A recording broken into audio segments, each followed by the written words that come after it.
Merapani town খেলপথাৰত 21 আৰু 22 বহাগ দুদিনীয়া বৰ্ণাঢ্য কাৰ্যসূচীৰে 35 সংখ্যক ৰঙালী বিহু উদযাপন কৰা হৈছে। পুৱাৰ ভাগত পতাকা উত্তোলন কৰে উদযাপন সমিতিৰ সভাপতি ছায়া ঠেঙাল আৰু টাউন ক্লাবৰ সভাপতি দুলাল চন্দ্ৰ দাসে। তাৰ পাছতেই স্থানীয় গণ্যমান্য বয়োজ্যেষ্ঠ ব্যক্তি তথা বিশিষ্ট ব্যক্তিসকলক একোখনকৈ ফুলাম গামোচা আৰু একোটিকৈ গছপুলি বিতৰণ কৰি শ্ৰদ্ধা জ্ঞাপন কৰে। সকলোৰে প্ৰাণৰ শিল্পী জুবিন গাৰ্গৰ প্ৰতিচ্ছবিৰ সন্মুখত বন্তি প্ৰজ্বলন কৰি শ্ৰদ্ধাঞ্জলি জ্ঞাপন কৰে প্ৰাক্তন শিক্ষক কেশৱ ফুকন, বীৰেন বৰা আৰু গুণীন বৰদলৈদেৱে। বৃক্ষৰোপণ কৰে মেৰাপানী প্ৰেছ ক্লাবৰ সভাপতি পবিত্ৰ দাসৰ লগতে সহযোগ কৰে সোণোৱাল কছাৰী স্বায়ত্তশাসিত পৰিষদৰ কাৰ্যবাহী সদস্য ৰাজু সোণোৱাল আৰু দৈয়াং কৃষক সন্থাৰ সম্পাদক দিগন্ত শইকীয়াই। ইয়াৰ পাছতে বাৰেৰহণীয়া সাংস্কৃতিক শোভাযাত্ৰা শুভ উদ্বোধন কৰে অসমৰ এগৰাকী জনপ্ৰিয় অভিনেত্ৰী আশা বৰা ফুকন ডাঙৰীয়ানীয়ে। এই শোভাযাত্ৰাত বিভিন্ন জাতি জনগোষ্ঠী কৃষ্টি সংস্কৃতিৰে বাৰেৰহণীয়া সাংস্কৃতিক শোভাযাত্ৰাই সকলোকে মুগ্ধ কৰি তোলে। শোভাযাত্ৰাৰ পিছতেই কণীযুঁজৰ শুভাৰম্ভণি কৰে নগেন বৰা অৱসৰপ্ৰাপ্ত প্ৰধান শিক্ষক মহেন বৰুৱাদেৱে।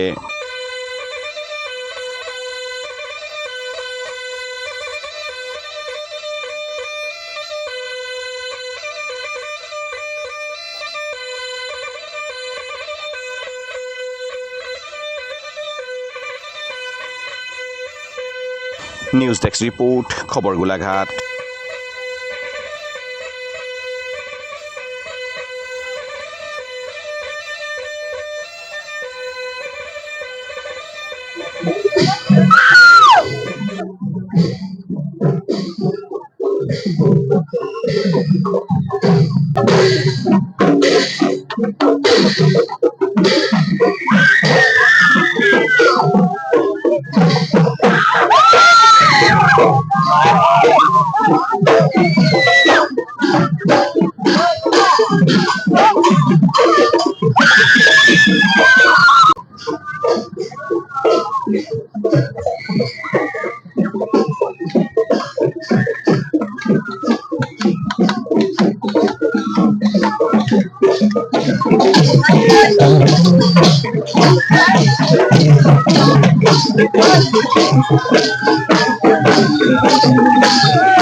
টাউন ক্লাবৰ নেতৃত্বত মেৰাপানী যি 35তম কেন্দ্ৰীয় ৰঙালী বিহু, এই কেন্দ্ৰীয় দুটা বৃহৎ কাৰ্যসূচীৰে আমি ৰূপায়ণ কৰিবলৈ লৈছোঁ। তাত আমি সদৌ দৈয়াংবাসী আৰু গোলাঘাটবাসী ৰাইজৰ উপস্থিতি কামনা কৰিছোঁ।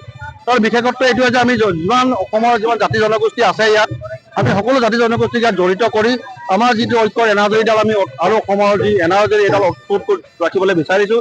তাৰ লগতে আমি প্ৰতিজন আজি যিসকল আমাৰ ইয়াত বয়োজ্যেষ্ঠ আমাৰ দৈয়াঙৰ যিসকল বয়োজ্যেষ্ঠ ব্যক্তিসকলক আমি তেখেতলোকৰ এটা সম্বৰ্ধনা অনুষ্ঠান আমাৰ পতাকা স্থলীতে আমি ৰূপায়ণ কৰোঁ। তাৰ লগতে আমি এজোপা তেখেতসকলক গছ পুলি প্ৰদান কৰোঁ।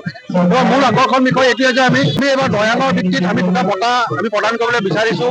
বিশেষকৈ দৈয়াং যি গৌৰৱ বঁটা, আমাৰ যিসকল ইয়াত উদীয়মান ছাত্ৰ ছাত্ৰীসকল আমাৰ দৈয়াং ভিত্তিত যিসকল APSCC হওক বা আজি ইঞ্জিনিয়াৰিঙে হওক বা ডক্টৰে হওক, এনেদৰে যিসকল আমাৰ মেধাৱন্ত ছাত্ৰ ছাত্ৰীসকল ইয়াৰ পৰা ওলাই গৈছে তেখেতসকলক আমি দৈয়াং যি গৌৰৱ বঁটা প্ৰদান কৰাৰ আমি প্ৰচেষ্টা হাতত লৈছোঁ, যাতে আমাৰ ইয়াৰ ছাত্ৰ ছাত্ৰীসকল অনাগত দিনত ইয়াৰ পৰা যথেষ্ট উৎফুল্লিত হওক আৰু তেখেতসকলে প্ৰেৰণা পাওক, যাতে অনাগত দিনত ভাল শিক্ষাৰ জৰিয়তে অসমখনক আগুৱাই লৈ যাওক। তাৰ আমাৰ এটা প্ৰচেষ্টা চলাইছোঁ। তাৰ লগতে আমি এটা প্ৰচেষ্টা কৰিবলৈ বিচাৰিছোঁ যে দৈয়াঙৰ যিসকল আমাৰ ইয়াৰ দৈয়াঙৰ বা অসমৰ বাবে যিসকলে প্ৰাকৃতিকেই হওক বা ক্ষুদ্ৰ উদ্যোগ হওক, কুটীৰ শিল্পই হওক বা সামাজিক ক্ষেত্ৰতে হওক আৰু খেলুৱৈয়ে হওক, ক্ৰীড়া জগতে বিভিন্ন ক্ষেত্ৰত তেখেতসকলে যি আমাৰ অসমখনৰ বাবে আমাৰ দৈয়াংখনক আগবঢ়াই লৈ গৈছে, তেখেতসকলৰ কাৰণে আমি এটা দৈয়াং আমাৰ যি জ্যোতি বঁটা, এটা দৈয়াং জ্যোতি বঁটা আমি প্ৰতি বছৰে এজন মানুহক আমি প্ৰদান কৰিম।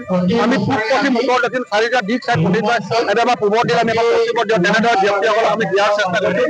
এই বছৰ আমি এজন প্ৰকৃতি প্ৰেমিক, যি তেখেতে বৃহৎ গছ পুলি তেখেতৰ নিজৰ টকাৰ ধন খৰচ কৰি তেখেতে গছ পুলি বিতৰণ কৰি আৰু বৃক্ষৰোপণ কৰি আহিছে, যেন আমাৰ প্ৰাকৃতিক যি ভাৰসাম্য প্ৰস্তুত কৰি ৰাখিব বাবে সেইজন ব্যক্তিক আমি এবাৰ যি দয়াংগী বঁটা এই বঁটাত আমি তেখেতক এবাৰ আমি সম্বৰ্ধনা জনাম।